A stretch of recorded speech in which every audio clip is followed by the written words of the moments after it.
Hi everyone, welcome back.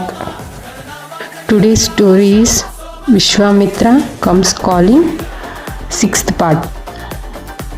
ఈరోజుటి కథ విశ్వామిత్రుడు పిలుస్తూ వస్తున్నాడు, 6వ భాగం. One day, sage Vishwamitra visited Ayodhya and requested Rama and Lakshmana to be sent to his ashram.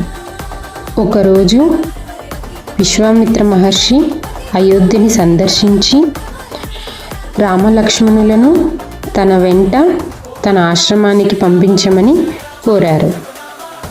He was going to perform a yajna and the demons were certain to disturb it.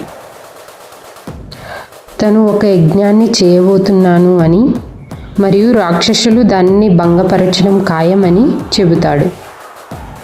The sage wanted the young warrior princess to stand guard. యువ యోధులైన రాకుమారులు కాపలాగా ఉండాలని ఆ ఋషి కోరుకున్నాడు.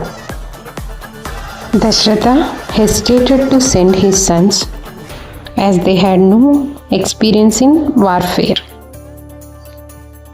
దశరథుడు తన కుమారులకు యుద్ధంలో అనుభవం లేకపోవడంతో వారిని పంపించడానికి వెనుకాడాడు.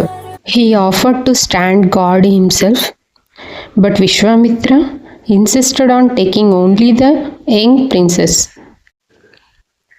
దశరథ మహారాజు తాను రక్షణగా నిలబడతానని ప్రతిపాదించాడు, కానీ విశ్వామిత్రుడు యువరాజులను మాత్రమే తీసుకువెళ్తానని పట్టుబట్టాడు. You must journey to the ashram.